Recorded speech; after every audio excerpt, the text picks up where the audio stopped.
it's a big show. Welcome to the Fade Route It's a big bad show tonight. with DNZ. Yeah, it's a big show. Here are your hosts, Cracking up, telling them lies. DNZ.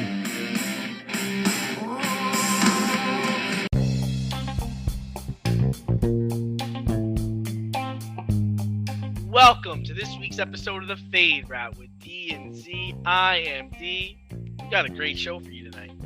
The Devils and the Bruins hot start.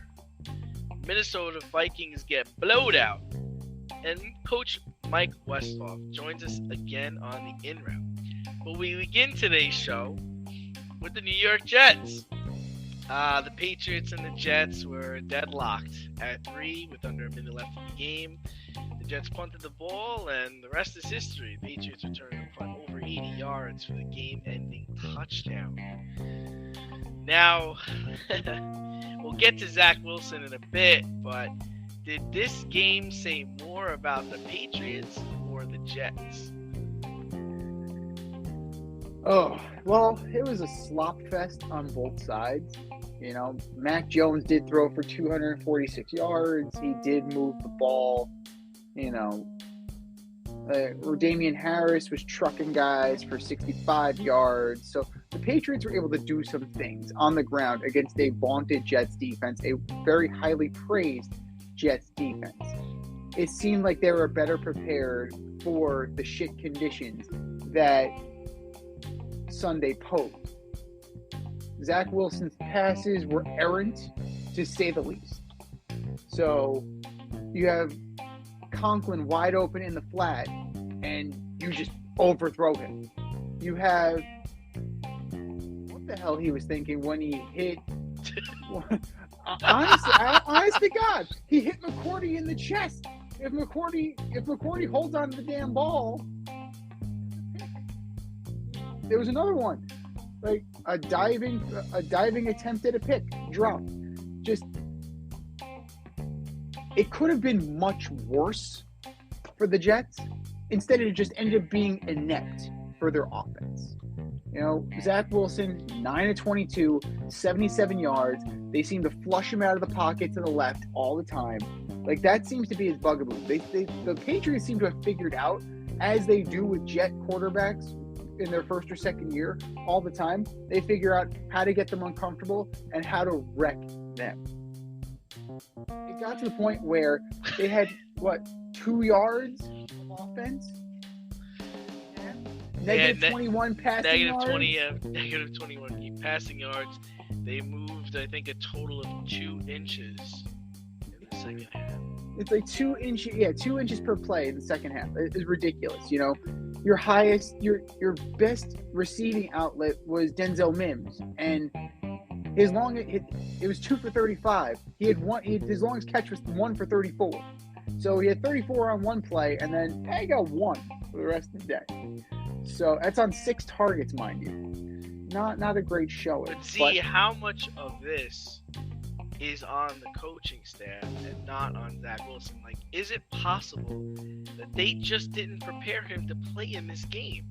Now, you mentioned that the Patriots always take away what you love to do. They take away what you're best at. They force you to do things that you're not good at. So is it quite possible that defensive coach Robert Saleh and Matt LaFleur's little brother just didn't get this guy ready to play? It's possible that the game plan was thoroughly neutralized by Bill Belichick. That's what the Patriots do. So the inability to make adjustments falls on the coaching staff.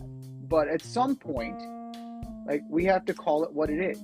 And good quarterbacks overcome these things, right? Good quarterbacks see the checkdowns. Good quarterbacks figure out how to check out of plays. Does Zach Wilson check out of plays at the line? Does he read defenses, and does he do that? Can he put his team in a better position to win? Because Matt LaFleur's little brother, his offense isn't that great. It's not that creative. It's to say it's vanilla is an understatement. Like it could be more dynamic. But they were hoping that Wilson would provide that dynamic nature. Do that. In what retrospect? Like in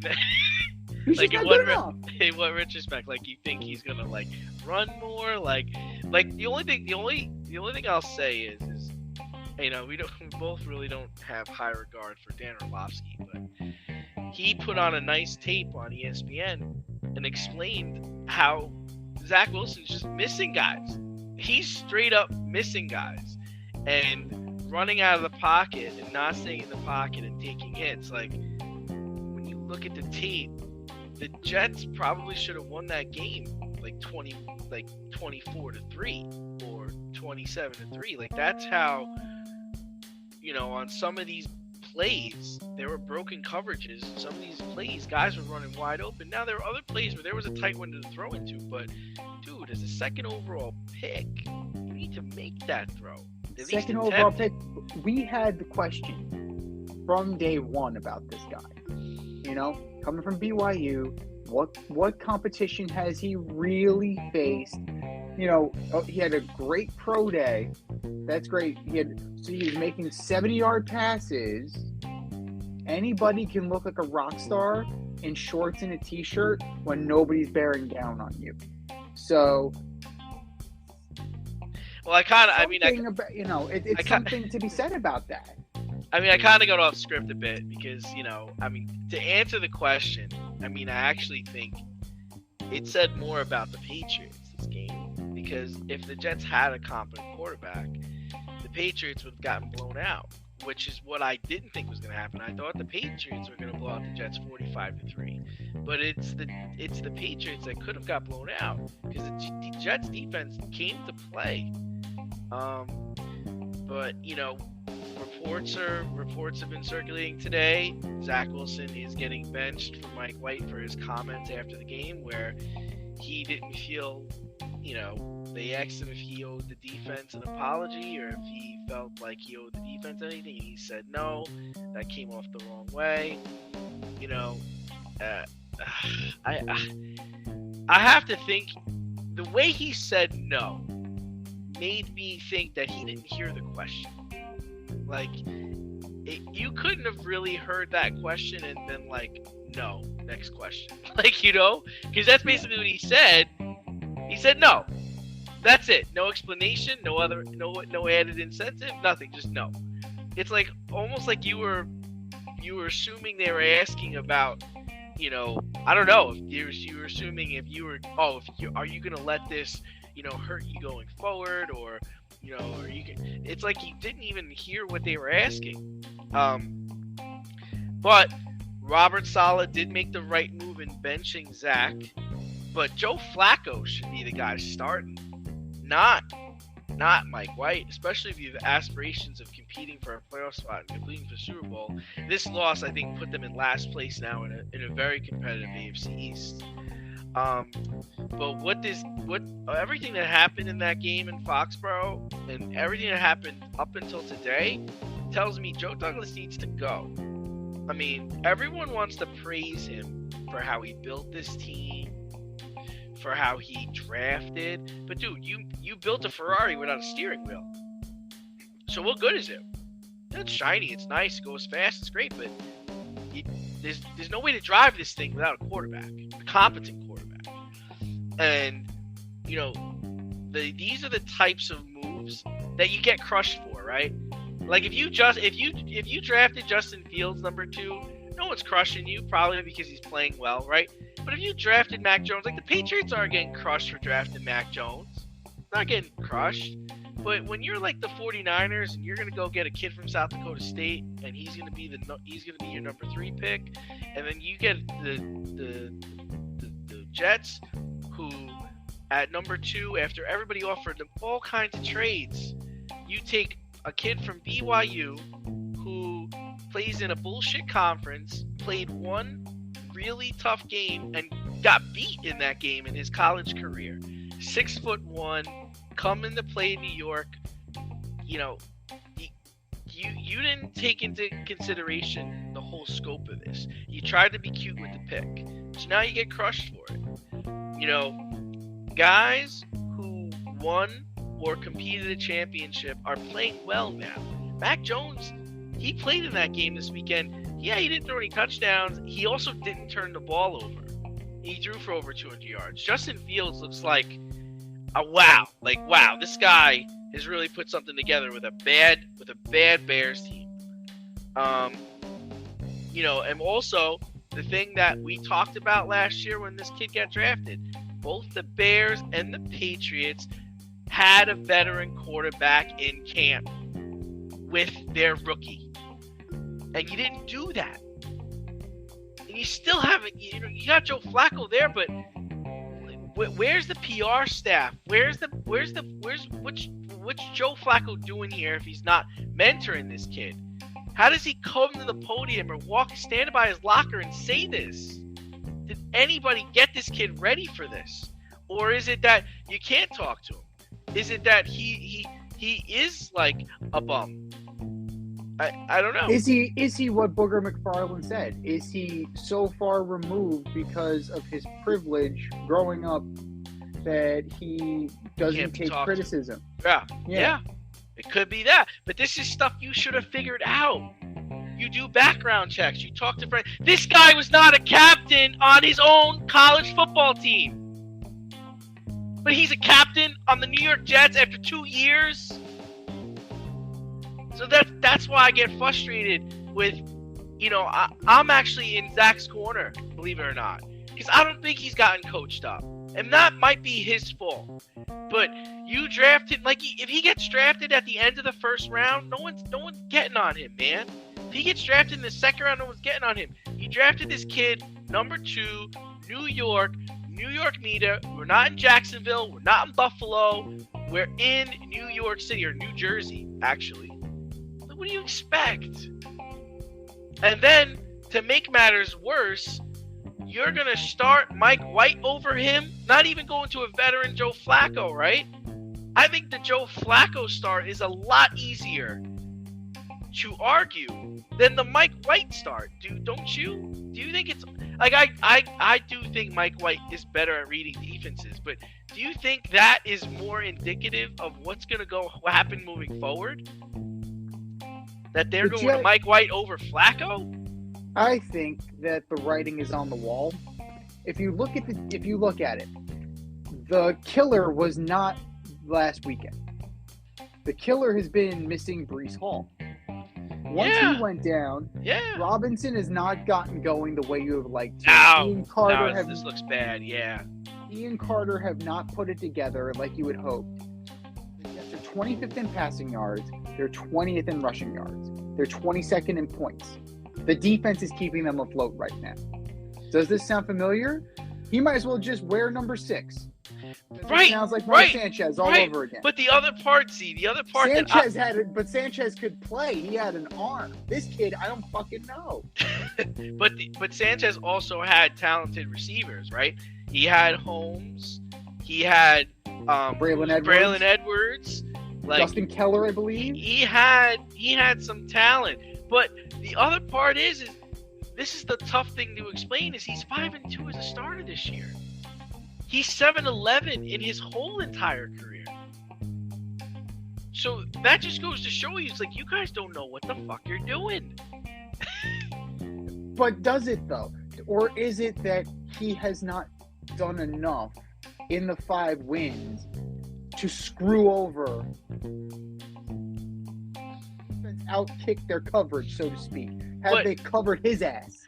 Is what I'm looking at. My whole thing, Z, is if you're looking at this kid in training camp and you're like, okay, he's our starter.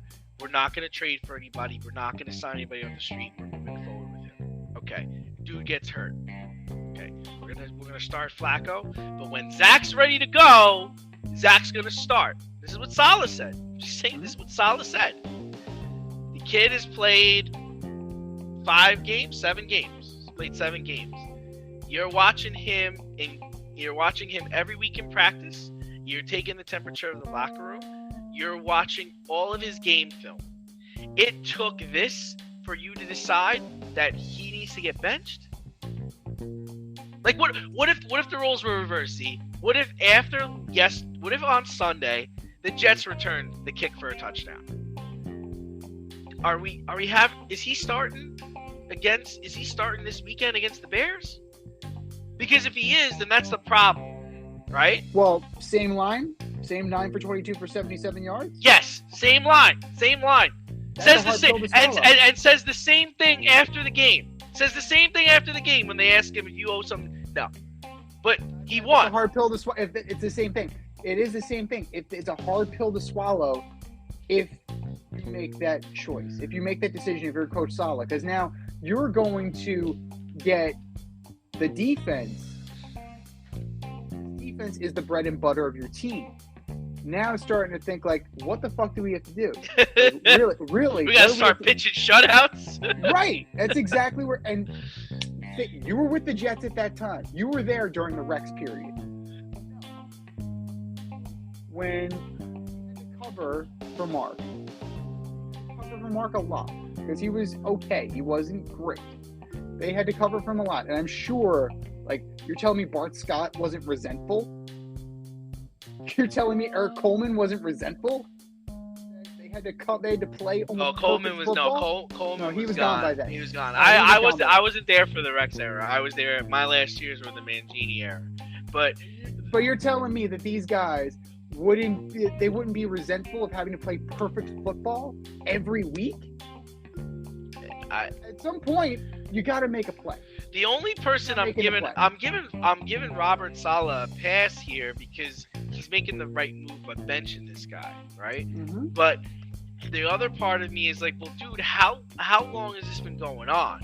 Like, has this been a conversation that you and Joe have been having for the last several weeks and saying, like, I don't know, he's not progressing like he should? Like, Z, it is clear as fucking day. If you look at Trevor Lawrence play, you look at Mac Jones play, you look at Justin Fields play, and then you look at this kid play, you can't be like, oh, we're good.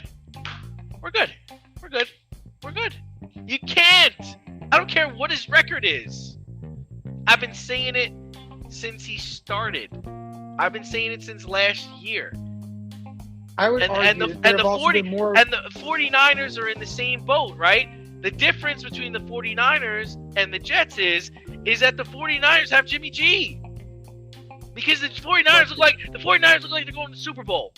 Mm-hmm. They look like they're going to the Super Bowl. Yeah, we missed on trading up and drafting Trey Lance, but you know what? We're going to the Super Bowl. We're going to the NFC Championship game for like the second year in a row, right? So all signs point to that. Absolutely. They get a pass. But you guys you didn't do this right. And plus, their head coach is an offensive guy. He's had 3 coordinators under him become coaches in the league. You went out and got a defensive coach. You went and got Matt LaFleur's brother, and you're like, yeah, we could take a kid from BYU and make him a starter in the NFL. When was the last kid from BYU become a starter in the NFL? Steve Young?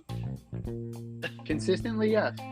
Like, that's the arrogance of it. That's the sort of thing. You didn't say, you know what? We need a guy who can put the ball where he wants. We need a proven winner. We need a guy that's competed at a high level. And you know what? We don't have the best coaches. Let's get Mac Jones. He's won a championship. He's played for Nick Saban. He's running a pro offense. He's battled through adversity. That makes sense. Better yet, go ahead. Mac Jones was definitely the most polished of the 3, and we definitely had the Jets pegged to take Mac Jones. Now, I don't know what they saw, right? Right. But what is it? The question is about the evaluation of what went on between the ears, right? Between the ears is more important than any throw you can make, and he's drawing player comps to Jamarcus Russell. My whole thing is statistically he's comping to Jamarcus Russell. That's not good. Arm talent is probably the 5th most important thing when it comes to a quarterback. Tom Brady didn't have the best arm when he came out of school. No. Tom Brady will admit to you in an interview that he wasn't able to throw as far as he could until I think he said 2006, 2007, after being in the league for 8 or 9 years because of the way he was working out, and that's when he started the pliability stuff. But that's the problem I have. It's like you try to be cute with this. If Zach was like, if Mac Jones came in and failed, it's like, okay, you missed. Justin Fields came out and failed, okay, you missed. But at least you had something to back up why we're taking Mac Jones. At least you had something to back up why you're taking Justin Fields. What in God's name do you have to back up turning down all the trade offers that you got for number 2 because you wanted this kid? That's what I want to know. There's no justification for it, but knowing that Mac Jones or Justin Fields would fall to you, even if you didn't take him. Like, let's say the 49ers, I think the 49ers, we talked about this, I think they were the ones that really wanted Zach Wilson, and they're willing to trade up to take Zach Wilson. Okay, they take Zach Wilson. You're still going to get Trey Lance. You're still going to get Justin Fields. You're still going to get Mac Jones. Like, you know, this kid's not Matt Stafford. That's the other thing. It's like you think about number 1 picks. You think about top 10 picks. Matt Stafford. Matt Stafford is a guy that at Georgia could really throw the ball, played in a pro offense. A.J. Green was his wide receiver. Yes. Break the bank. Go get Matt Stafford. No. That's not what this is. Matt Stafford's like 6'4", 6'5", cannon. It's 6'1", 6'2". Not West Conference. Need some last-minute fantasy football advice? Then the boys at the Fade Route have you covered. Tune in every NFL Sunday to Red Light, Green Light 1, 2, 3 with D and Z. D and I give you our top 1, 2, 3 fantasy starts, or green light, and fantasy sits, or red light. That's Red Light, Green Light 1, 2, 3 every NFL Sunday during the season. You can find us on Apple Podcasts, Spotify, and wherever you get the Fade Route.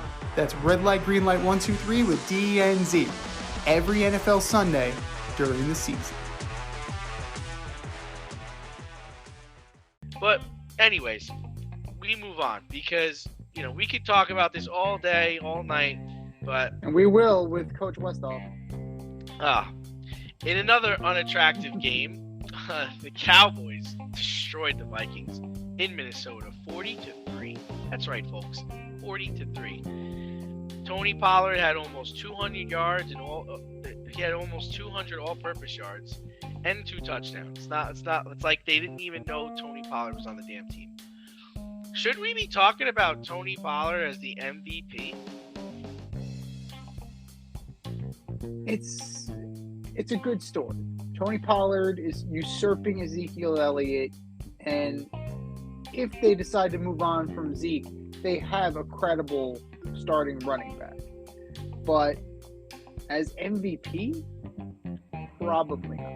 I would say that's a bit of a stretch. What this game really did was expose the Minnesota Vikings. Like, they were bare-assed in the wind. Like, it was that atrocious of a performance. And the warning signs were there just by the sheer number of close games that they've played, right? Cardiac kids, like, okay, it's battle tough. You know, you want to sell it, you want to spin it positive, you know, that they're battle tested and they're, you know, preparing for what's going to be in the playoffs. But frankly, like, they just got their fucking doors blown off. And Kirk Cousins did Kirk Cousin things as per usual. And, you know, you can only do so much. He got sacked 7 times. Like, the offensive line played like shit. Cousins played like shit. The receivers didn't really do much. Justin Jefferson only caught 3 passes. You know, TJ Hawkinson. Thank God they made that trade with the Lions. When was the last time you ever heard that? 5 receptions, 11 teams.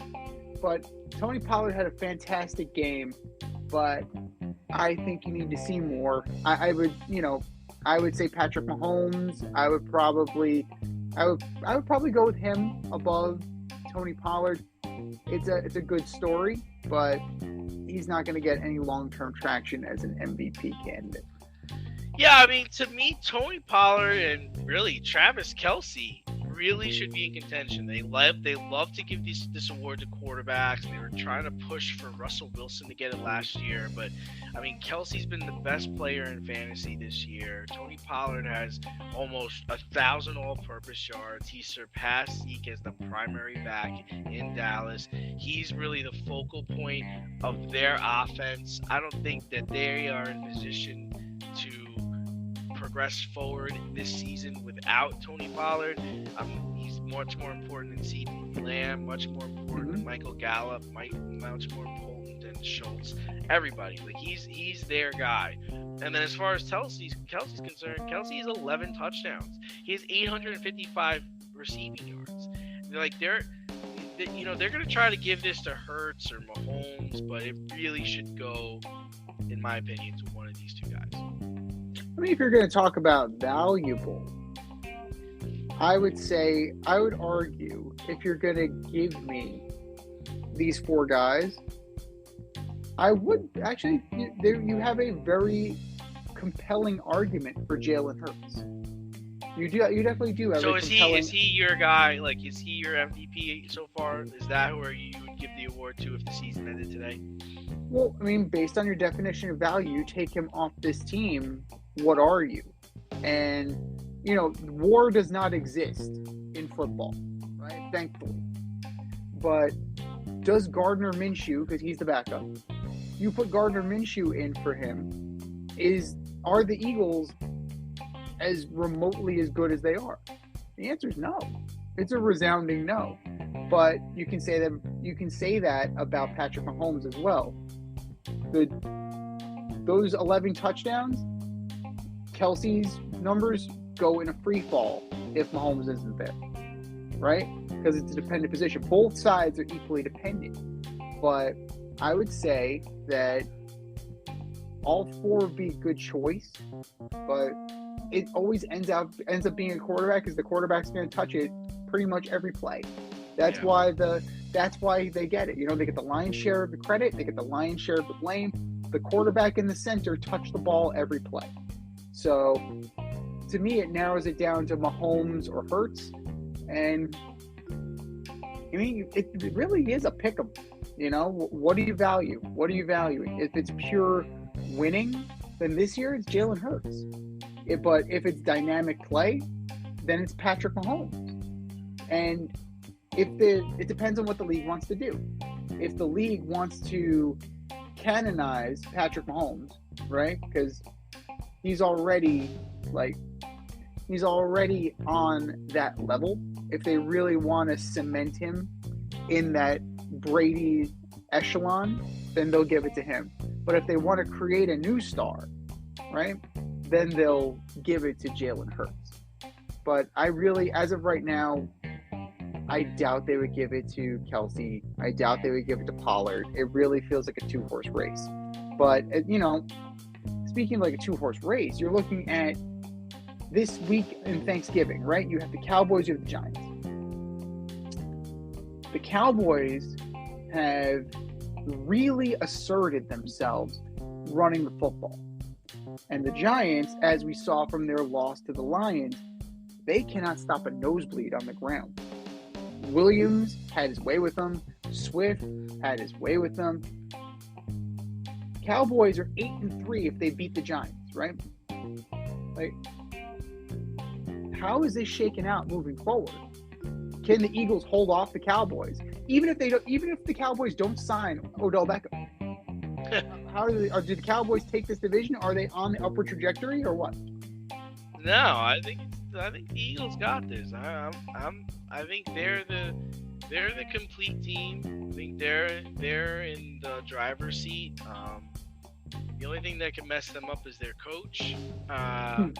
But they won that game late over the weekend. I thought that was big, even though it was against the Colts. The Colts seemed to have a renewed sense of playing under Jeff Saturday.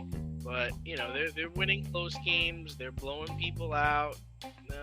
Dallas had some bad losses. They're gonna have some.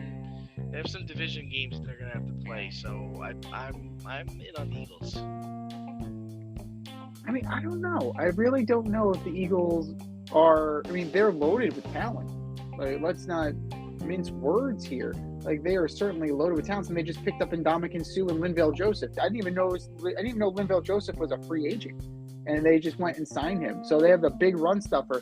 Those moves sound specifically targeted towards the Cowboys, because that's what the Cowboys do, right? And you want to get after Dak. You want to stuff the run. That definitely, it definitely speaks to it. But I don't know, like, the Eagles definitely have a little paper tiger to them. Like, I definitely need to see a little bit more, right? The Lions weren't any great shakes. The Vikings have proven that they're kind of They beat the Commanders. They beat the Jaguars. They beat the Cardinals. They beat the Cowboys once. Let's see if they can do it again. They beat the Steelers. We know the Steelers are no good. They beat the Texans, who we know is no good. They just benched Longneck in favor of Kyle Allen. And they beat the Colts, who fired their coach. That's a 9-1 question mark. There really is a 9-1 question mark right now. But I mean, they're talented. I can't say that they're not. That would be disingenuous. But the rest of the way, they have the talent. They have the Titans. They have the Giants, Bears, Cowboys. Again, Giants. Like it's going to be a proving ground. It's not going to be a cakewalk. Are you in need of air care maintenance or service? I have the company for you. Air Care Technicians. They service the Westchester and Northern Bronx area and can help you with all your heating and cooling, maintenance, and service needs. Just give them a call at 914-315-1547. Again, that's 914-315-1547. Or shoot them an email at aircaretechnicians@gmail.com. These guys are the real deal, as they are veteran-owned, licensed, and insured. Make sure to tell them that D&Z sent you. They are certainly studded with talent, and some of the studded talent that we will be talking about for the next couple of weeks are the semi-finalists for the Hall of Fame. List of 28 will be brought down to 15 in January, and then the finalists will be announced in February. Which of these 5 guys do you think should be getting in? Well, for me, I mean, I'm partial to Anquan Bolden. I think he was a great player. He's a very steadying influence. He made Arizona relevant. Great. You're saying he's great, not very good, right? He's great. I would say that Anquan Bolden is a great receiver. And eventually, he and Larry Fitzgerald are both going to end up in Canton. I would agree. 82 career touchdowns, 13,000 yards, 1,000 receptions for his career, 3-time Pro Bowler, Super Bowl champion. He established himself. Rondé Barber, another guy. Great defensive back for the Bucs. Then you're starting to get into it, right? Now you're starting into the Steve Smiths. He's cuspy. Like, he would be cuspy. Torrey Holt. I would say Torrey Holt is cuspy, very good, but then, had some lean years at the end. Reggie Wayne. Right? Reggie Wayne with Peyton Manning. Like, I would argue for Reggie Wayne that he was a finalist last year. Didn't make it. Then you have guys like Patrick Willis. Patrick Willis didn't play long enough. I don't know why he's on this list. So for me, I would go Anquan Bolden, Rondé Barber. Jared Allen was a dynamic player. I would take him over a guy like Dwight Freeney. He's also on this list. So that would be Torrey Holt would be my 4, and I would go Reggie Wayne as my 5. So very wide receiver heavy. Yeah, I mean, for me, I'm going with Rodney Harrison, Willie Anderson, Devin Hester, Reggie Wayne, Vince Wilfork. Okay. That's it. Anquan Bolden to me he's in a bucket of very good. Same thing with Torrey Holt. They're in a bucket of very good. I mean, but the only defense I'll give to them is you put Megatron in, you got to put them in. Because then the other thing is like you talk about Anquan Bolden. Anquan Bolden's in, man. Hines Ward got to get in. Like Hines Ward's got 2 Super Bowls. Hines Ward's got to go in. Like, and Hines Ward was, remember he was a really good college player too. Football. Now, but here's the thing, though. I'm going to pose this to you really quick. If Megatron's in, does that mean Patrick Willis gets serious consideration? Because Patrick Willis played a shorter career than Megatron. Does that open the door for a guy like Kuechly as well? Yeah, so for me, it's a little different with Megatron because he was a wide receiver. He impacted the game, I think, a little bit more than Patrick Willis did. I don't want Megatron to be in, but I don't think him being in opens the door for defensive players that played a short time period. But I do think it opens the doors that for in the case of Megatron, because he's in, he opens the door for people who played longer than him, people who won championships, and the people that played almost just as long as he did. So that's the problem they came across when they put Megatron in. They were putting it all on. There's a funny statistic where it says Tom Brady played before Megatron came into the league, when Megatron was in the league, and he's still in the league and Megatron's gone. Like, so it's kind of hard. And to me, it was the eye-popping plays he made, right? He was so big and jumping over 5 guys and running downfield and people chasing him. But my whole thing is Megatron got caught from behind all the time. I'm pretty sure he was on the Lions team that didn't win any games. Yeah. And he is not top 5, top 10 in any wide receiver category. Nothing. Not yards, not receptions, not touchdowns, nothing. He is just a guy. Just a guy. Megatron being in, man, that has to let Antonio Brown get in eventually. Antonio Brown's a far better receiver than Megatron. Can you imagine that speech in Canton? Can you imagine that speech from AB? He's going to ask Giselle to give it. He will. Oh my God! So you're in, that is interesting that you're in on Devin Hester as a Hall of Famer. I'm pretty sure he has the record for returns. He did get to a Super Bowl.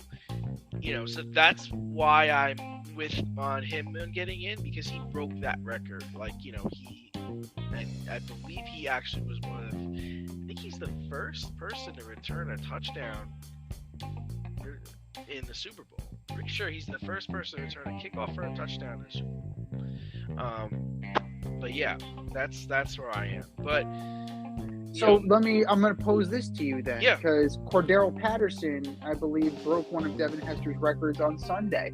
Is spinning it forward, would Cordero Patterson end up in the Hall of Fame then for being such a dynamic punter? Yeah, I think it's a possibility. Also, with Cordero Patterson, he plays receiver and he plays running back, and I believe he's got a Super Bowl ring. Pretty sure he won with the Patriots. I think he was on the Patriots team that knocked off the Falcons. Yeah, I think he was on that Patriots team. So yeah, I mean, for sure he's got to be considered.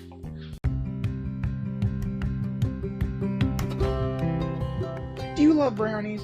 Of course you love brownies. But you know what's better than a brownie? A delicious, handcrafted, gourmet brownie delivered right to your doorstep. That's what our guys at Sweet Life Brownie Co. offer.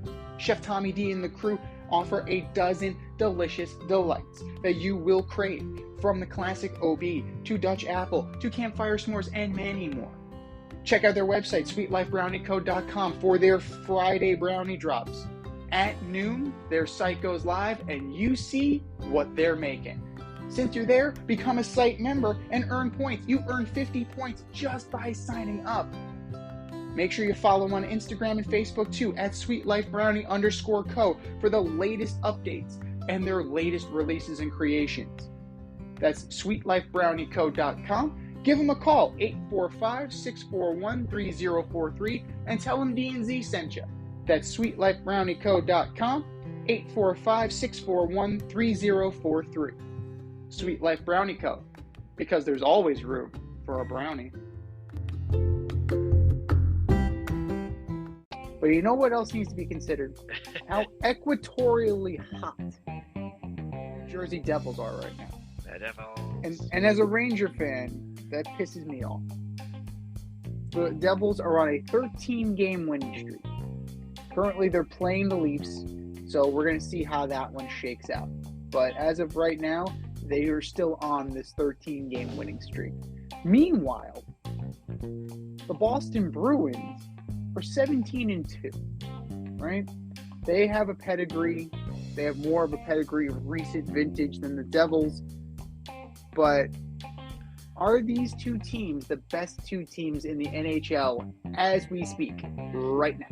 You know, I don't really know how the Devils are doing it. Like I'm all aboard on the Bruins. I think the Bruins are legit. I think they're scary good. Like they're really, really good. But for the Devils defensively, I don't see it. Also, their goalie, he's not like one of the best goalies. So I think things are gonna catch up with the Devils sooner than later. I'm not buying stock in that. I don't think they're one of the best teams, but I do think the Bruins are legit. No, the Bruins are absolutely legit. They have the pedigree. They have the horses. Bergeron's back. Like, this is what they do. The Devils, this is the benefit of sucking for a long time. You know, you get your players, you've got your Jack Hughes, you got your Nico Hischier. Jesper Bratt is good. They brought in Andre Palat from Tampa Bay to give a little bit of playoff grit. You know, it's definitely got an infusion of vets now. You have Thomas Tatar, you have Eric Halla. We'll see. We will definitely see. The back end, a lot of kids around Dougie Hamilton and Brendan Smith. Damon Severson's still there. Dougie, they're doing the Dougie. But, I mean, there's a reason why Vanacek was one of the more sought-after goaltenders coming off of that season with the Caps. He's got promise at 26. Now, what the Devils have been trying to do, right? The Devils have been trying to replace Martin Brodeur since they traded him to the Blues, and then he ultimately retired. So they thought Corey Schneider was going to be the guy. They thought Mackenzie Blackwood was going to be the guy. And none of these guys were the guy. And, you know, Vanacek, he's 9-1 with a 2.14 goals against. That's third in the NHL. He has a .918 save percentage. Like, what more do you want the guy to do? Like, what would convince you that this guy's the guy? I don't know. I just don't buy it. He looks like Gronk.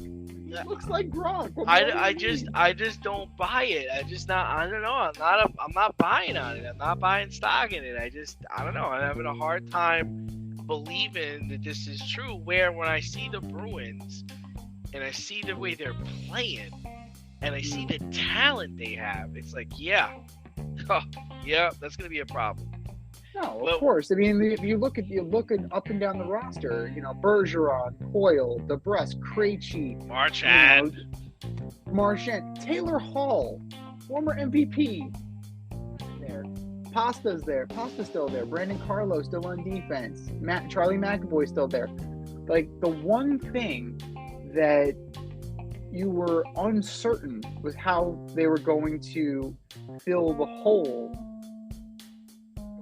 Right? Jeremy Swayman and Linus Ullmark seem to be doing the job just fine. But, you know, it's still early. If you're looking at both rosters, yes. Like, the Bruins would appear to have more of a staying power.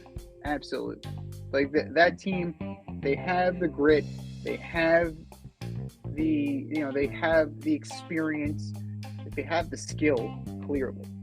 The Devils have the youth, and that's the one thing they have on them. Young legs, they definitely can last a lot longer. And who's to say that the come around and they go, knocking on the Blackhawks door and end up with Patrick Kane? Now, all of a sudden, the Devils with Patrick Kane in this position, they look a lot better. So I don't know how that's going to turn out. I don't know who's going to win the Patrick Kane sweepstakes, but you kind of have to, credit Lindy Ruff and his staff. Like, he knows what he's doing. He's been a long-time coach in this league for Buffalo. Got the Buffalo Sabres to a Stanley Cup. They didn't win, and they had Dominik Hasek, but still, he got them there. Okay? He had guys. He had Michael Pekka. He had a roster of talented players, and he knows how to coach. So if there's anybody that I think that can keep this team afloat, it's Lindy Ruff. Now, again, very early. Still very, very early. The Rangers have not hit their stride yet. They just traded Ryan Reeves to the Minnesota Wild. They seem to be freeing up cap space to make a run at Kane. The Islanders are nipping on the heels. The Penguins are always there. We can never discount the Pittsburgh Penguins. And let's not forget the Tampa Bay Lightning still exist. So let's not forget that they exist. That's the worst thing you could do right now. And last but not least, the Carolina Panthers. They're pretty good too. They are pretty good. Florida Panthers? Not as good. Just kind of lying in the weeds right now. Kind of lying in the weeds. So the Carolina Hurricanes then? Carolina Hurricanes more so than the Florida Panthers, but you said Carolina Panthers. That's why I said that. No, I'm sorry. Shut. Baker Mayfield is looking for a new career. So why not? The Carolina Hurricanes. Thank you. Yes, the Carolina Hurricanes. My apologies, North Carolina. Lovely place. Lovely place. You'll always be the Hartford Whalers to me.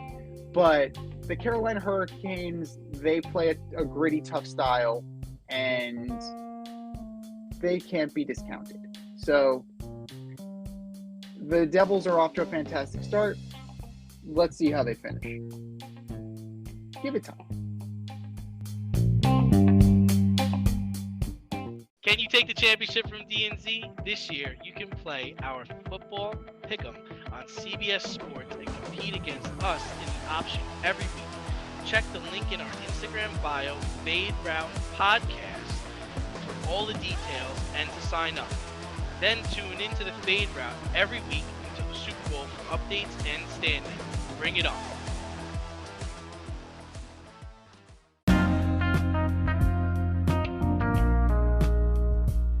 It's the En Route, where friends of the show get a special segment with us. Want to be part of the action? Want to be the newest member of the In Crowd? You know what to do.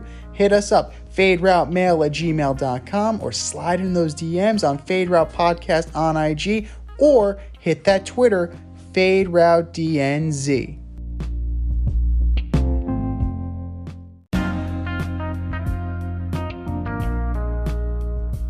Joining us on the In Route today, we have legendary special teams coach and author of Figure It Out, Mike Westhoff. Coach, thanks for coming on again.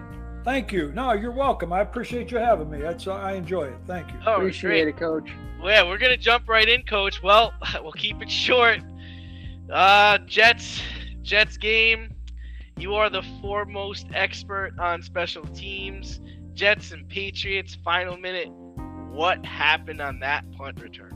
Yeah, that's it's one of those things. It's a shame because obviously the Jets, really struggled in offense in the second half. I'm sure we'll talk about that in a few minutes. Yes.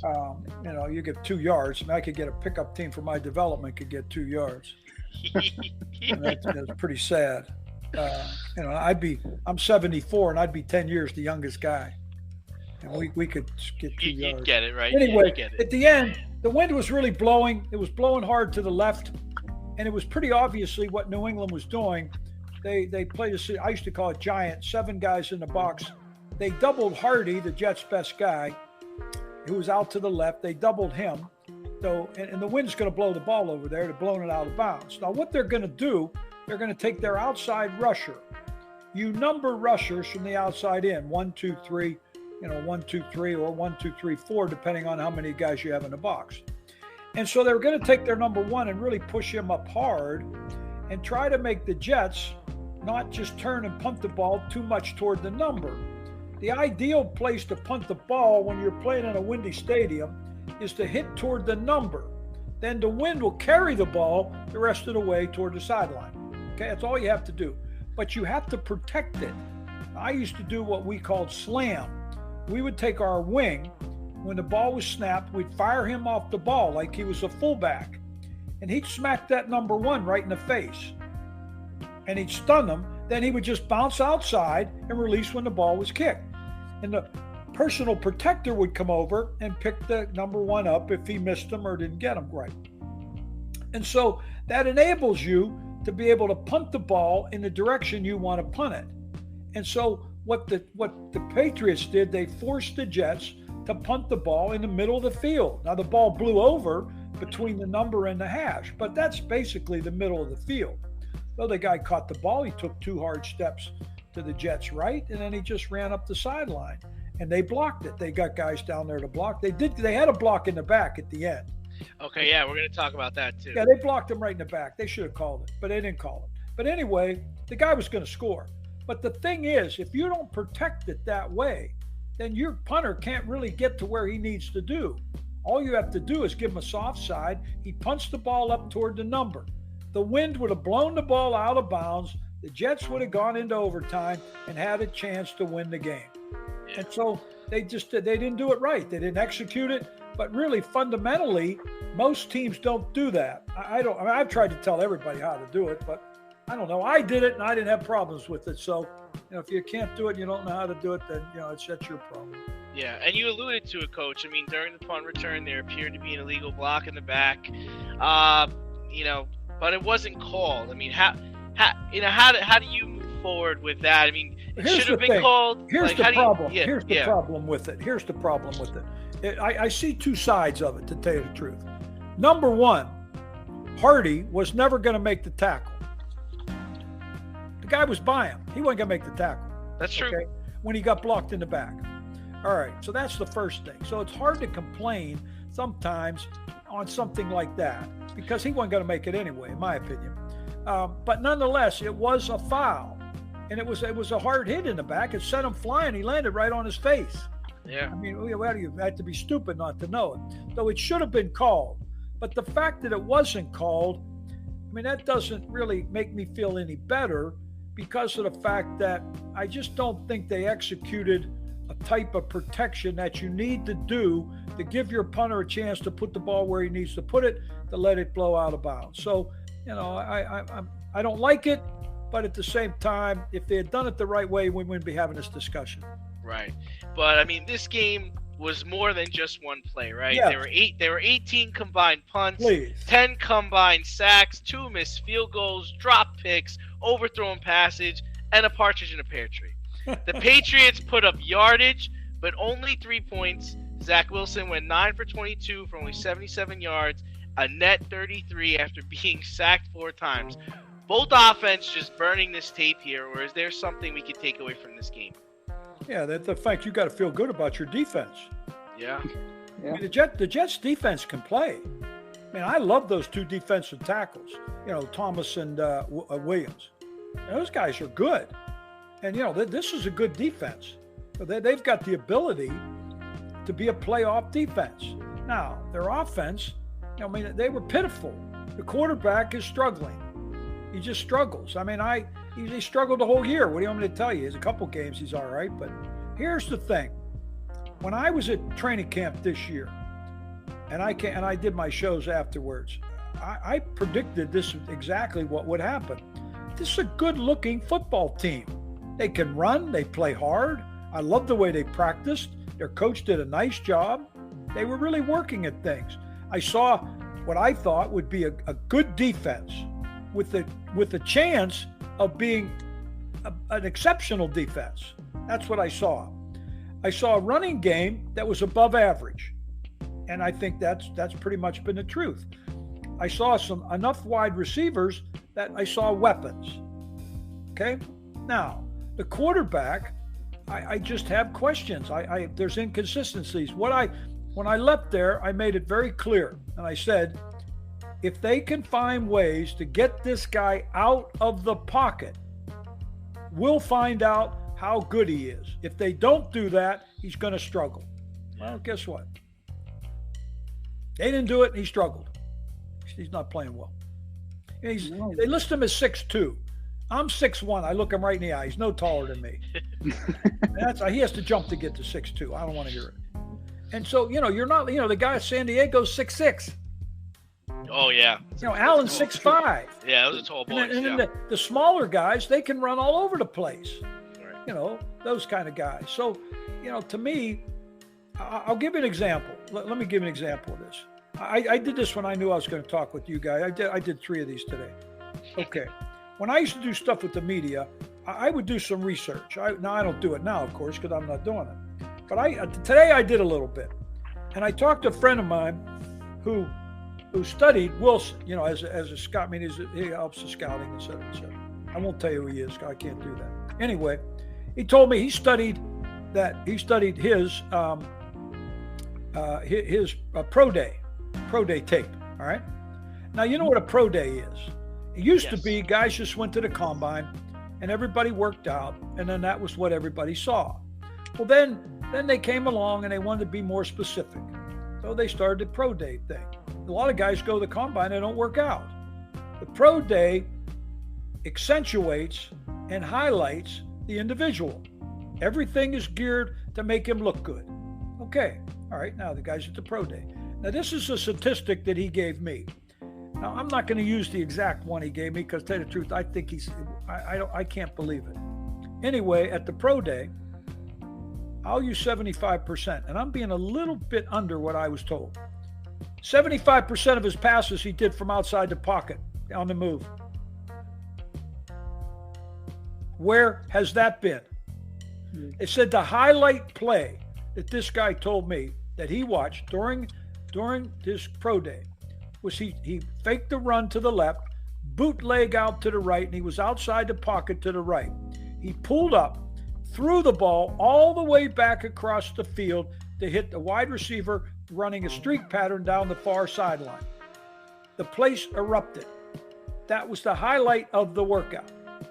Now, those kinds of plays would make you take a guy where they drafted him. My question is, where the hell's that stuff been? Because I haven't seen him get out of the pocket. I don't see any of these plays. So as much as I want to jump all over this kid, because I'm not very fond of him, and I was really, I was disgusted with that post-game comment. I thought that was disgusting. He's lucky he didn't walk in the locker room when his defensive lineman punch him in the face. I mean, I just don't like that guy. I mean, you got to be a grown man about it. So, but what I'm saying, there's a part of me that's going to defend him a little bit until I see him put in these kind of situations to help do what maybe he can do. And until I see that, then I think the coaches have to also be a little bit responsible for this demise, because right now that's what it is. And we're being joined by legendary special teams coach Mike Westhoff, author of Figure It Out from Mascot Books. You can get it on Amazon. You can get it at Target. You can get anywhere you can get your books. Holidays are coming up. Make a fine Christmas gift. But since you brought it up, Coach, there was that post-game press conference, which somehow upstaged Zach Wilson's lousy performance on the field. He did himself absolutely no favors in the locker room, like you said. And at the coach's press conference, Coach Saleh didn't back him. He didn't commit to Wilson and officially benched him in favor of Mike White, completely deactivated him for the week against the Bears. Right. It's going to be Mike White starting, Joe Flacco as the backup. Right. So you wrote a book called Figure It Out. Who needs to figure it out faster, the Jets or Zach Wilson? Zach Wilson, number one, because he's so far ahead that it better need to be figured it out. He's so far behind, it might take him forever. But he's got, I think the coach did the exact correct thing. I don't want to give up on this guy. I'm not going to give up on him. But I'm going to let him know that this is not acceptable. It's not the way, this isn't the way we play in the National Football League. I mean, this is grown men, and it's certainly not the way that we act toward our teammates. The idea when that happens, all you have to do, the thing is you never answer the reporter's question. Right. You never answer it. Mhm. You look them in the face instead of saying, did you let the defense down? You said, no, wait a minute. I let everybody down. I let myself down. I have to play better. It's my responsibility. I have to find a way to be better. That's it. Everybody accepts it. But when you go look at those guys, you say no and you walk away, then that is frustrating. That angers people. Everybody's pulling together. Now, but I also now, with the other guys that need to figure it out, I think those coaches need to find out what this kid can do. When that percentage of his workout passes out of the pocket, I mean, come on. What makes you think you're going to have this guy just stand in the pocket all day? He can't do it. When you start getting him out, here's what we did. I've heard people compare him to Mark Sanchez. Mark Sanchez played better than this kid. I don't care what anybody says. And when we first got Mark, don't forget, now we had LaDainian Tomlinson. We had a really good line. We led the league in rushing. But we got Mark out of the pocket all the time. We got him out of there and let him help his reads, let him get, throw to Dustin Keller 5 yards. And, next thing you know, Mark did a nice job of managing us. He helped us out.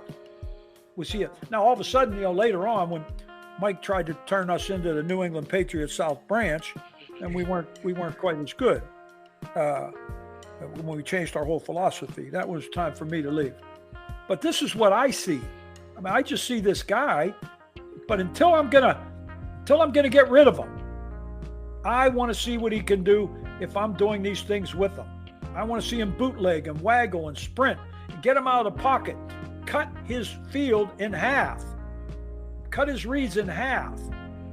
I think he looks lost in the pocket. I think he looks lost. Yeah, Coach. Just to ask a question, if you're on the sideline on Sunday in a game like that where the offense is really struggling, if you're a special teams coach, do you say something to the offensive coordinator? Do you say something to the head coach? Do you say something to Zach? How does that dynamic work? I would never say anything to Zach. Mm-hmm. I would never do that.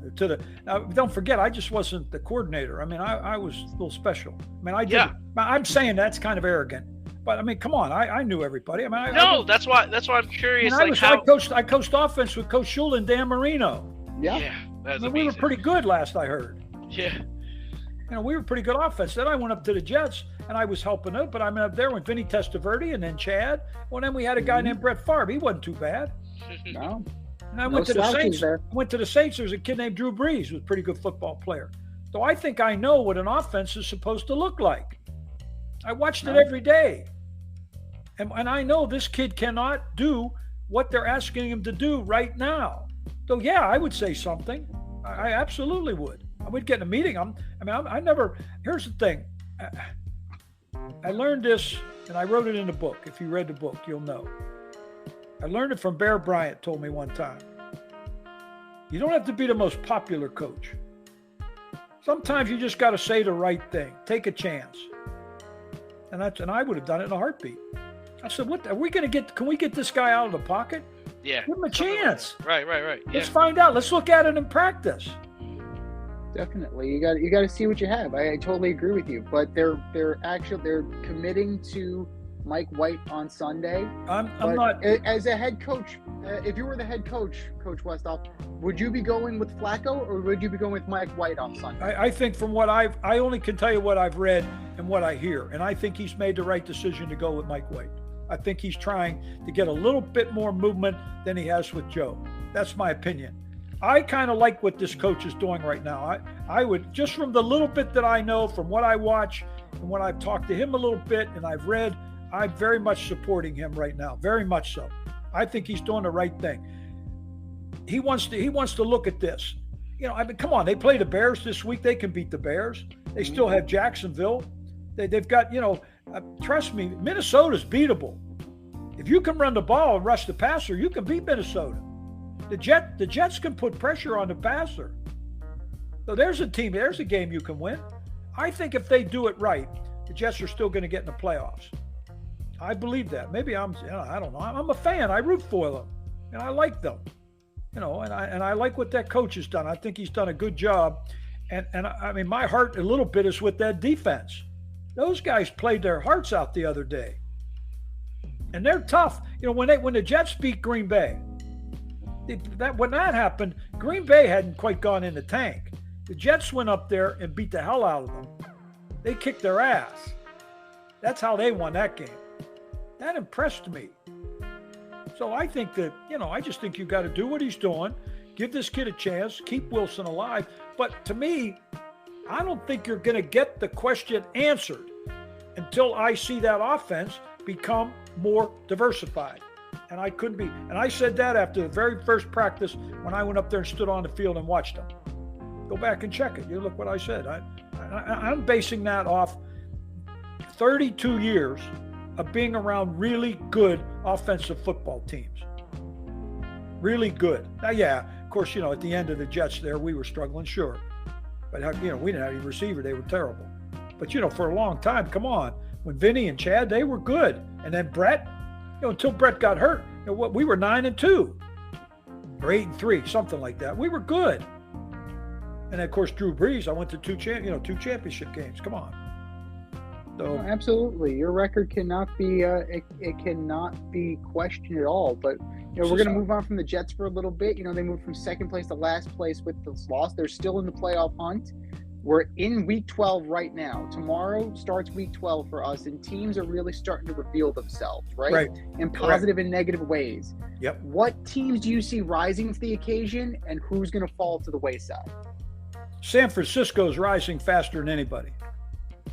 I think they look lightning fast. I also see Miami rising a little bit. We're going to find out what happens. Not this week, but the next 3 weeks.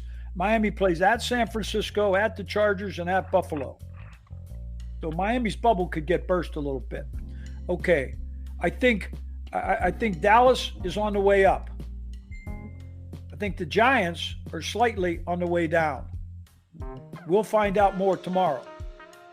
Also, I think Minnesota, that bubble got burst a little bit because if Minnesota does not run the football, and if you can run on Minnesota and rush the passer, you can beat them. So there's just some teams. I think Tennessee is they just sort of keep hanging in there because of the way they play. And they play an interesting style of football, which sometimes at the end of the year can be very successful.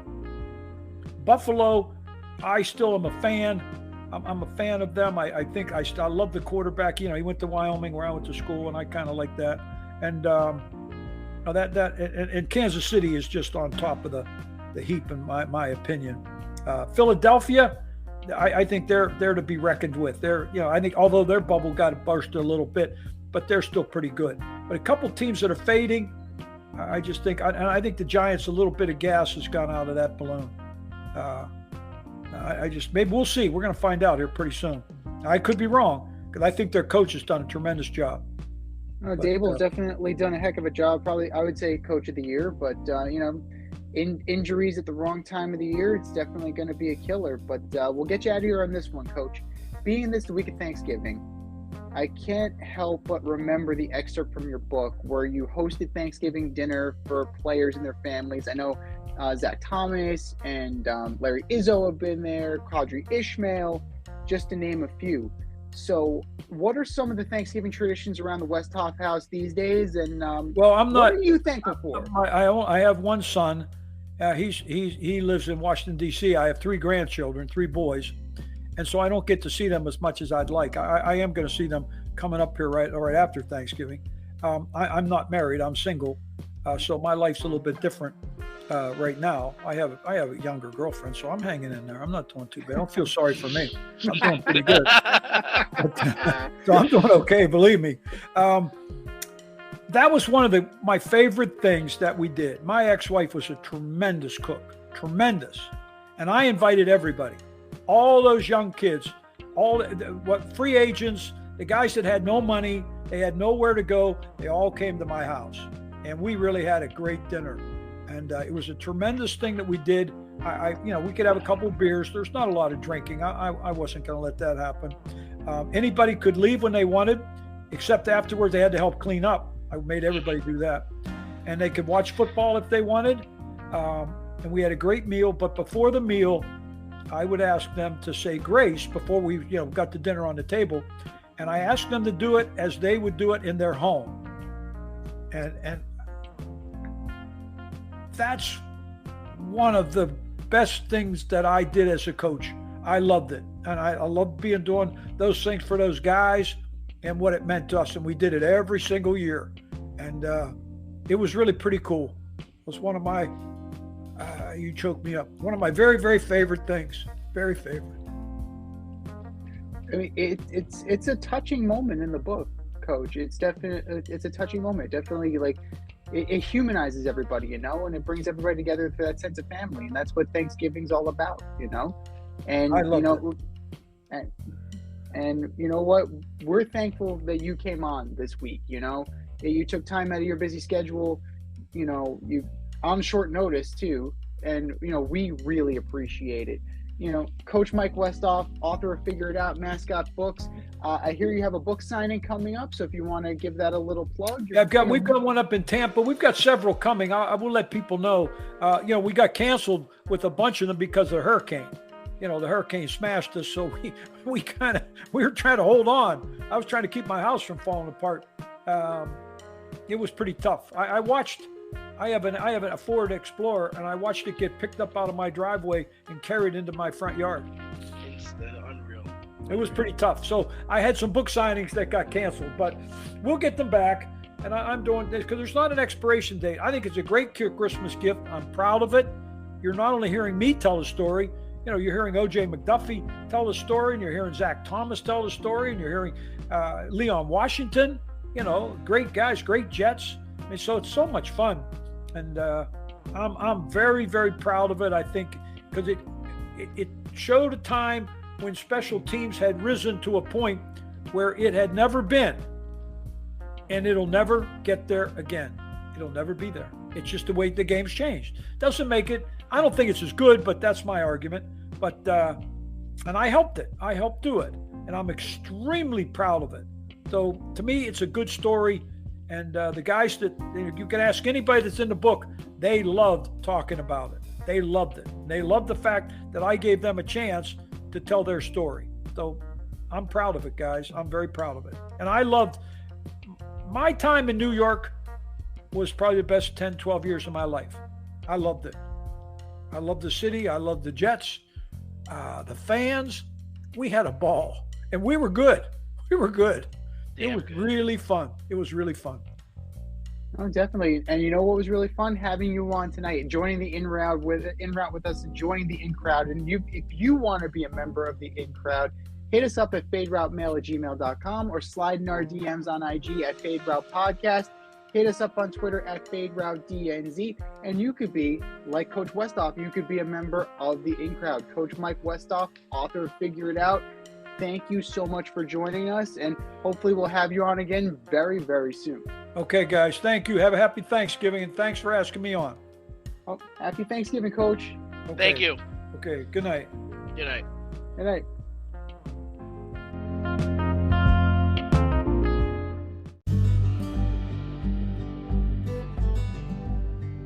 For all the grill masters, green thumbers, home repair heroes, and DIY aficionados in the Richmond, Virginia area, if you're looking for a personal service, quality products, and a convenient shopping experience, look no further than Thacker Ace Hardware in Colonial Heights, Virginia. Owner Don Rackley and his team of local experts have everything you need to tackle all of your home projects. I'm talking paints by Benjamin Moore and Clark in Kensington, power tools by Craftsman in Milwaukee, electrical, plumbing, hardware, and let's not miss the grills.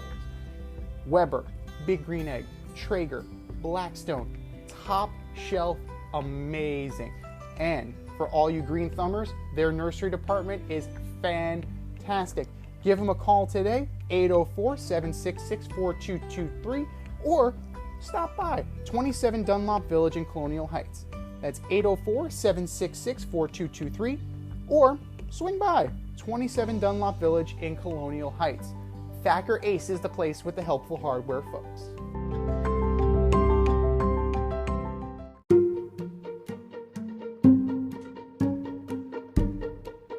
The Fade Store presents the Alleged Superstar of the Week Award.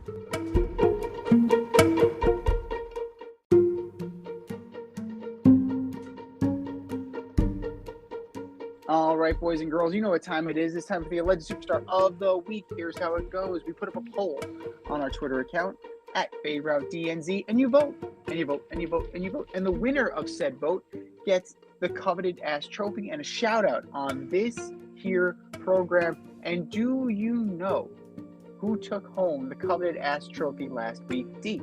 I don't. The nation of Qatar. So, you took that sweet beer money, and then you said that you weren't going to sell beer, and then rumors of you bribing Ecuador to throw the match, the World Cup. You tried to bribe the referees just in case Ecuador didn't throw the match, and there's a lot of egg. There's a lot of egg on the face right now. But that was last week. This is this week. Who are your nominees, B? Oh, Z. I'm so sorry. I'm going to take the obvious one. But Zach Wilson Such low-hanging fruit. acts like a punk and plays like a bum. No accountability, no leadership from the former number 2 pick. Just take that C right off his jersey for the way he's played and the way he's acted. Zach Wilson, you are my alleged superstar of the week. Number 2, the Minnesota Vikings heading into the game of the week with the Cowboys. You're 8-1, big wins over the Washington Commies, and then you get blowed out 40-3. One score at home for what we thought was an NFC Championship preview. Vikings, you are my alleged superstars of the week. And the last but not least, the Brooklyn Nets getting beat by 9 points by a 76ers team that didn't have Embiid or James Harden. Brooklyn Nets, you are my alleged superstars of the week. What do you got, Z? Great choices. All very good choices. I'm going to start with the Argentinian national team. High hopes. High hopes going into this World Cup, right? Messi's last ride, and you're going to try and go out on a high note. You lost to the Kingdom of Saudi Arabia. 2-1. This is not the way you would have liked to have started your World Cup. Not to mention, you're in a tough group. So there is no guarantee that you're going to make it out of this stage and make it into the knockout pool. So you have a lot of work to do. Argentinian national team. You are my alleged superstar of the week. Major League Baseball for finding that there was no collusion between the Mets and the Yankees for the gentleman's agreement around trying to go after Aaron Judge. Yeah, I could have told you that. You're telling me that if a superstar goes from one team to the other, that they wouldn't try and bid on each other? Really? Are you really believing that? Major League Baseball, why are you wasting people's time? The Mets are checking out Judge. The Yankees checked out medicals on DeGrom. Let's be real here. You wasted everybody's time. Major League Baseball, you are my alleged superstar of the week. And then, last but not least, Aaron Rodgers. Coming out with the broken thumb story. He's been playing with a broken thumb. That's why he's been so bad. Because he's got a broken thumb. He broke his thumb at the end of the Giants game. And he's been flexing it. And that's really, yeah, okay. No. Another story as to why Aaron Rodgers can't get the job done. maybe it's just time, Aaron. Maybe it's just time. Aaron Rodgers, you are my alleged superstar of the week. Honorable mention goes out to Russell Wilson and Patrick Beverley. Russell Wilson, you may not get as many touchdowns as you do toilets in your house. Congratulations. 7 touchdowns. You have 12 bathrooms in your house, Russell. So start throwing some touchdowns and fans. And Patrick Beverley for inciting an incident with DeAndre Ayton and doing general Patrick Beverley things. So, Patrick Beverley, honorable mention to you, sir. We've said our piece. I definitely want him in my foxhole. Oh, absolutely. Only if a sucker punch is required. If I need a sucker punch, I'm calling Patrick Beverley. Otherwise, if it's squared up and it's even, no. It reminds me of Robin Hood Men in Tights. It's you and me, mano a mano. Just you and me and my God! Patrick Beverley. I'm thinking of Patrick Beverley. Put our Twitter poll after the show at FadeRouteDNZ and for our nominees.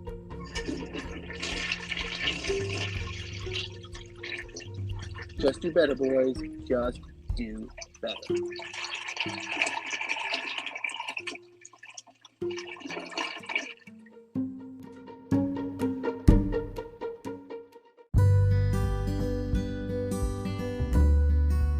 Avoid messy accidents. Get better stopping power with your brake pads. Callahan brake pads. You never know when you'll be driving in the road and there will be a truck tire that you need to avoid and save your family. Callahan Auto. We really care about what's under your hood.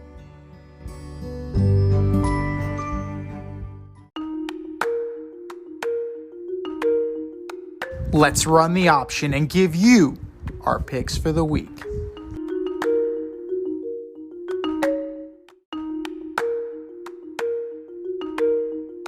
It is the option for week 12. And if you want to get in on the action with us and take us on, go to our CBS Pick'em League, also entitled The Option, and play along with us. Go to our link in bio on IG at Fade Route Podcast and follow along. And let's see what you got. Zach took home the win last week. Congratulations, Zach. Glad to see somebody named Zach is winning. Absolutely. You know, he took it to us last week. But it's getting tight at the top. It's getting tight at the top. We have a 3-way tie for first place right now, and second place is 1 point behind. So this is getting very interesting. Speaking of getting very interesting, we're going right into the Thursday night specials. It is Thanksgiving, so you have 3 games going on. At 12:30, whet your appetite. A much better game than we thought we were going to get. The 7-3 Buffalo Bills go into Ford Field to take on the 4-6 surging Detroit Lions. Yeah, I'm taking the Lions. No, psych. I'm taking Buffalo. I mean, this is going to be their second week in a row playing there. They need a good resurgence, but I think it'll be a high-scoring game. I do, and Detroit is putting up a fight, man. Detroit, they're really coming around. Yeah, I agree. I think the Lions, they're a team to be reckoned with. They're definitely going to be a spoiler moving forward. Like, they took it to my Giants, you know, like that was very surprising, but really not all that surprising. Only the score was surprising. I'm going to go with the Bills, but narrowly. It's going to come down to, is Josh Allen going to be able to make the plays late in game? Because the Lions are going to try and neutralize him by running the rock and playing solid defense. The Lions are going to find out that Josh Allen is not Daniel Jones. Plain and simple. And speaking of Daniel Jones, at 4:30, probably when you're sitting down, like right around turkey time, the 7-3 New York Football Giants go into Jerry World to take on the 7-3 Dallas Cowboys. Does the winner get custody of Odell Beckham? No, he's definitely going to Dallas, especially now that the LA is out. I'm taking Dallas. I'm going with Dallas too, begrudgingly. The Lions game definitely put a little bit of concern, especially around the run defense. Wink Martindale has this team playing strong, but they got shredded by Swift and Williams. What's Pollard and Zeke going to do? So it's going to be high scoring, but I think the Cowboys are going to do just enough. And for Odell Beckham, Kadarius Toney's hurt. Don't sleep on the Chiefs. You want a ready-made chance to go to the Super Bowl. Kansas City's definitely on that short list. And your Thursday night main event, probably when you're having your second slice of pumpkin pie, or maybe you're just sitting down and getting ready to take that power nap. The 6-4 Patriots go into Minnesota to take on the 8-2 Minnesota Vikings. What a trash game. Taking the Patriots just because Kirk can't win in primetime. That's right. It is primetime Cousins. That's the one thing, is that it is a short week. So I don't know if Bill is necessarily. Who am I kidding? Bill has been preparing for this since 2 weeks ago because it was the Jets. So he was probably like, we're on to the Minnesota. I'm not even. We're on to Minnesota already. But coach, we're playing the Jets this week. I said what I said. We're on to Minnesota. We're on to Minnesota. I'm going to take the Vikings. They're more talented than the Patriots, and eventually talent wins out. It just has to. Kirk Cousins cannot be the reason the Vikings blow this game. He just can't be. Dalvin Cook needs to show up, and Justin Jefferson's going to have to bail out Cousins at least twice. Sunday. The 3-7 Broncos go into Carolina to take on the Carolina Panthers, who play football. Oh, that's trash game too. Broncos. This is tough. Sam Darnold is starting this game. Oh, dear Jesus. Oh. Well, that changes everything, doesn't it? No, it doesn't. Broncos. If not now, when? Let's ride. If not now, fucking when? Let's ride. Let's ride, for the love of God. The 5-5 Bucks go into Cleveland to take on the 3-7 Cleveland Browns. I was tempted to take the Browns, but then I realized the Bucks are coming off of a bye. This is good. They're gonna make any kind of run ahead to start now, so I'm taking the Bucks. The Bucks need to assert their dominance over that division, so they need this game. The Browns are just trying to survive until Mr. Watson gets back. So the 3-7, you're not taking a division at 3-7. You're not making a wild card at 3-7. Not this year. You're not making that run. So the Bucks should win this pretty handily. The 7-3 Baltimore Ravens at the 3-7 Jacksonville Jaguars. I'll take the Ravens. I think it'll be a good game. It's going to be good. Like Jacksonville is better than that record indicates, but yeah, the Ravens are poised to do big things. So Lamar is going to have a good game. Duvernay, we'll see what Duvernay can do. If they have any kind of run game, make it happen. But Ravens are going to take this one. The 1-8-1 Houston Texans with Kyle Allen under center go into Miami to take on the 7-3 Miami Dolphins. Miami. Yeah, this was over when Lovie Smith said Davis Mills wasn't playing. And even then, it was over before that. The Dolphins are pretty handily going to take this one. Dolphins are on the rise right now. The 3-8 Chicago Bears go into MetLife to take on the 6-4 Jets. You know what? Believe it or not, I do think the Jets are going to win this game. The Jets too. I think they're going to win this game. They have to.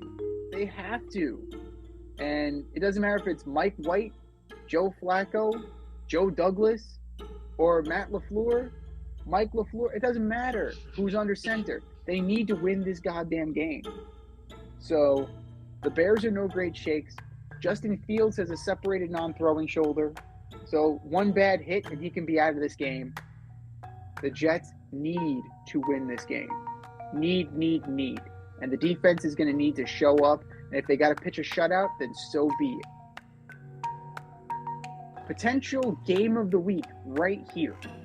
The 6-4 Bengals at the 7-3 Tennessee Titans. It's a good game, right? I mean, Yeah, very good game. These are two teams battling for a playoff spot. I'm gonna take the Bengals though. Jamar Chase may play. Two teams that are definitely in the hunt. Titans have that division. Bengals are on. They're around the periphery of a wild card. They definitely are around the periphery. There's no Super Bowl hangover here. That being said, Titans. Ball control, run the rock with Henry. Dunzo. The 5-6 Atlanta Falcons take on the 6-5 Washington Commanders. Oh, love the commies. Taking the commies. They're playing good defense. Chase Young is back. Yeah. And Falcons just lost Pitts for the year, so you know they were already the doing Pitts. anything anyway. They were already the Pitts, and now they lost Pitts. So like I don't know what to make of that. Arthur Smith is Arthur Smith. It's what he does. I love when my girl we're watching the Falcons, and she's like, who is that? Like that's the head coach. No. Like yeah. Like who is that again? It's still the head coach. Love you, babe. I'm gonna take the Commanders to NFC East. Like it's legit, you know. The Commanders are playing very well right now. They're getting healthy, they're getting whole, and they have something in Taylor Heineke, whether they want to admit it. He's better than Carson Wentz. That's not saying much, you know, but like he has control of that offense. He has the respect of the locker room, and that plays. That goes a long way. Commanders by 3. We're into the 4 o'clock hour. The 5-5 Chargers at the 4-7 Arizona Cardinals. The Chargers. Chargers have to win this one. The Cardinals are floundering. They are floundering. One of their coaches just got fired for groping in Mexico City. Like crazy shit is happening in Arizona. So I don't know if Kyler Murray's playing. I don't know if Colt McCoy's playing. Frankly, it doesn't matter. The Chargers are the better team, and they will show that on Sunday. The 3-7 Raiders at the 6-4 Seattle Seahawks. Seahawks. It's hard to envision the Raiders winning this game. It's just difficult, and yet they have won recently. So I'm going to go with the Seahawks coming off the bye. Gino's going to have a good game. The 3-7 Rams at the 8-2 Chiefs. How the mighty have fallen. I think this game is going to be close. Stafford's not playing. Couldn't feel his legs in his last game. That's not good. But I think the Chiefs are going to play down to their competition and say a 20-17 win. Wow. That's very telling, you know. The Rams are starting Perkins at quarterback because Wolford's not healthy either. So they could be playing an undrafted free agent under center. They definitely this weekend. Yeah. So that's advantage Kansas City. All the talent disparity is advantage Kansas City, right? No Cooper Kupp. They waived Darrell Henderson, so Cam Akers is back out of the doghouse. Like, what's going on? There? Yeah, what is that? Yeah, can you explain that? Because I don't know. Like, how does your leading rusher get cut? The leading rusher, who Akers was benched so Henderson could play, then Akers comes back, Henderson gets cut. I don't understand. Like, they were holding on to Akers, remember? They didn't want to cut Akers, they didn't want to trade Akers, and now he's the only running back on the damn team. I'm confused. I'm completely confused by that, but, I mean, it doesn't matter.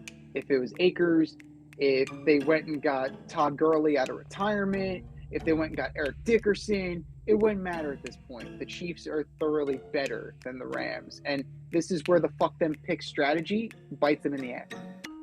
They're running out of assets. They won't be able to replenish the cupboard, and that's going to be a problem for them sooner rather than later. The 4-7 New Orleans Saints go into Santa Clara to take on the the surging San Francisco 49ers at 6-4. Oh, well, the 49ers look like a Super Bowl contender, man. Jimmy G wins games. San Francisco. Jimmy G, he's just steady. That's what he does. Yeah, yes, he's a little erratic. His passes are a little wide, passes are a little high. He wins. His receivers bail him out. He wins. He has a good running back. He wins. The defense is playing very well. He wins. Kyle Shanahan knows what he's doing. Kyle Shanahan, if not Brian Daboll, Kyle Shanahan for Coach of the Year. That I am fine with that. This team is primed. This team is ready. Even if McCaffrey doesn't have a great game, they have Elijah Mitchell. They now have depth. This team is dangerous. 49ers in a rout. Your Sunday night special.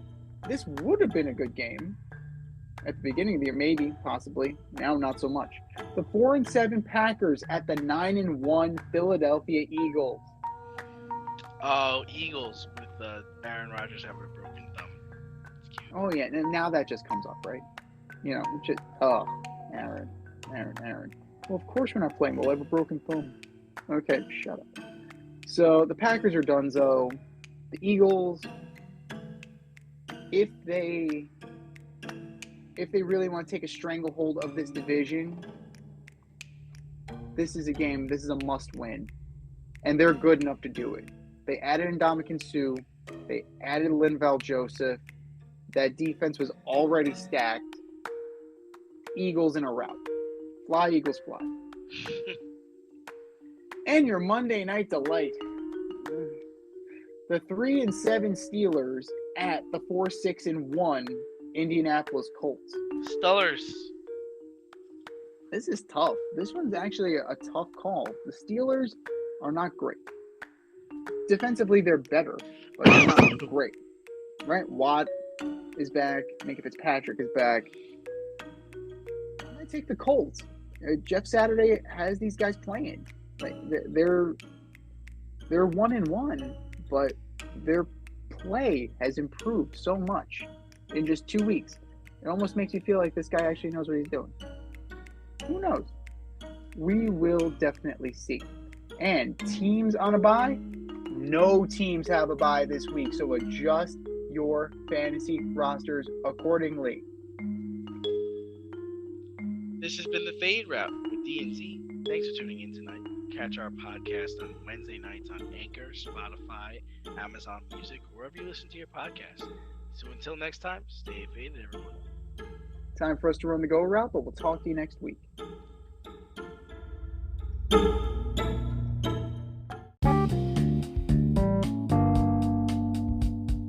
If you want to get in on the action, we want to hear from you. Hit us up, faderoutemail@gmail.com. Slide in our DMs on IG at FadeRoutePodcast. Drop us a DM on Twitter at FadeRouteDNZ. Comment on our YouTube channel, The Fade Route with DNZ. Questions, comments, picks, segment suggestions, you name it, we want to hear from you. Get at us, in crowd. Thanks for listening to this episode of our podcast. If you like what you heard and want to hear more, be sure to like and subscribe on your favorite podcast platform. Rate us 5 stars, leave us a review, turn on subscription notifications, and tell your friends. Spread the word, spread it wide.